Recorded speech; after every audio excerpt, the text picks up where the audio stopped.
Russia Ukraine యుద్ధానికి ముగింపు ఛాయలు ఎక్కడా కనిపించడం లేదు. గత కొన్ని రోజులుగా ఈ యుద్ధం మరింత భీకరంగా మారుతుంది. రష్యాకు మద్దతుగా రష్యన్ ఆర్మీలో చేరిన కిమ్ సేనలు ప్రాణాలు కోల్పోతున్నాయి. రష్యన్ సైనికులతో సరైన సమన్వయం లేకపోవడంతో కిమ్ సైనికులు ఇబ్బందులు పడుతున్నారు. తాజాగా నార్త్ కొరియాకు చెందిన ఓ సైనికుడిని ఉక్రెయిన్ దళాలు అదుపులోకి తీసుకున్నట్లు తెలుస్తుంది.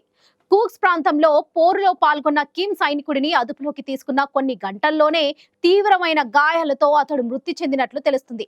దీనిపై రష్యా, నార్త్ కొరియా ఎలాంటి ప్రకటన చేయకపోయినా దక్షిణ కొరియా దీనిపై రిపోర్ట్ చేసింది.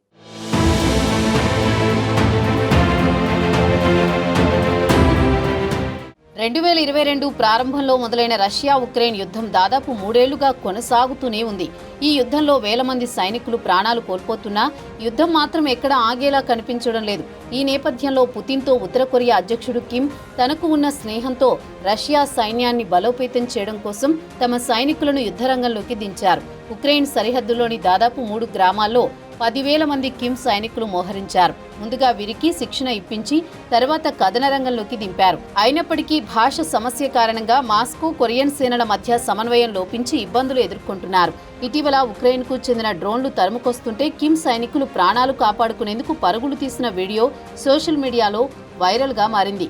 కిమ్ సైనికులు యుద్ధంలోకి వచ్చి కొత్తల్లోనే కొంతమంది ప్రాణాలు కోల్పోయారు. యుద్ధంలో పోరాడే శక్తి కిమ్ దళాలకు లేకపోవడంతో ప్రాణ నష్టం ఎక్కువగా ఉంటోంది.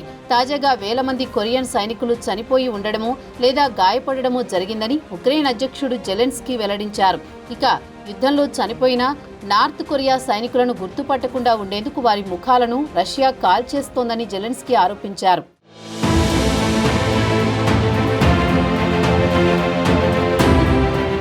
మరోవైపు కుర్స్క్ ప్రాంతంలో ఉక్రెయిన్ సేనలను అడ్డుకునేందుకు రష్యా కిమ్ దళాల సాయం తీసుకుంటోంది. అయితే కొద్ది రోజుల క్రితం ఉక్రెయిన్ సేనలు ఒక్కసారిగా దూసుకొచ్చాయి. దీంతో వారిని అడ్డుకునేందుకు ప్రయత్నించిన కిమ్ సైనికుడిని ఉక్రెయిన్ బలగాలు బంధించాయి.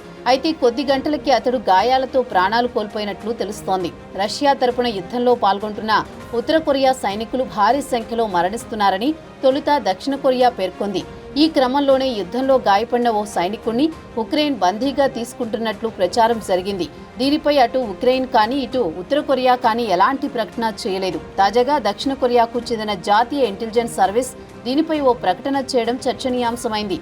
గురువారం రాత్రి ఆ సైనికుడిని ఉక్రెయిన్ బలగాలు సజీవంగా బంధించినట్లు దక్షిణ కొరియా సంస్థ తెలిపింది. అయితే అతన్ని ఎక్కడ అదుపులోకి తీసుకున్నారన్న దానిపై మాత్రం స్పష్టత లేదని పేర్కొంది. అయితే తీవ్రంగా గాయపడిన అతడు చికిత్స పొందుతూ ప్రాణాలు కోల్పోయినట్లు శనివారం మరో ప్రకటన చేసింది.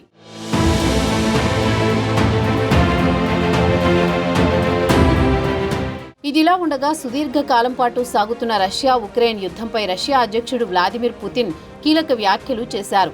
ఈ పోరాటంలో తాము విజయం సాధిస్తామని తనకు పూర్తి నమ్మకం ఉందన్నారు. సుప్రీం యూరోషియన్ ఎకానమిక్ కౌన్సిల్లో పాల్గొన్న ఆయన యుద్ధంలో గెలిచేది తామేనని స్పష్టం చేశారు. తాను దేవుణ్ణి నమ్ముతానని ఆయన తమ వైపే ఉన్నాడన్నారు. ఉక్రెయిన్తో జరుగుతున్న యుద్ధంలో 2025లో మాస్కో తప్పక విజయం సాధిస్తుందని ఇదే విషయాన్ని నివేదికలు సైతం వెల్లడిస్తున్నాయని పుతిన్ పేర్కొన్నారు. ఉక్రెయిన్కు నాటోలో సభ్యత్వం కల్పించడాన్ని ఆలస్యం చేస్తూనే యుద్ధాన్ని ముగించాలని అమెరికా యోచిస్తోందని ఓ విలేకరి అడిగిన ప్రశ్నకు పుతిన్ స్పందించారు. అమెరికా అధ్యక్షుడు జో బైడెన్ 2021లోనూ ఇదే ప్రతిపాదన చేశారని, ఆయా ఒప్పందం మాస్కోకు ఆమోదయోగ్యంగా లేదని తాము చెప్పామన్నారు. ఈ యుద్ధాన్ని ఆపాలని తాము ప్రయత్నిస్తున్నామని, దీనిలో తాము విజయం సాధిస్తామన్నారు. ఆర్థిక రంగంలో తమ లక్ష్యాలను సాధించడంతో పాటు సామాజిక సమస్యలు, సైనిక భద్రతకు సంబంధించిన సమస్యలు పరిష్కరిస్తామని తెలిపారు. ఉక్రెయిన్తో శాంతి చర్చలు నిర్వహించాలనే ప్రతిపాదనను తాము స్వాగతిస్తున్నట్లు వెల్లడించారు.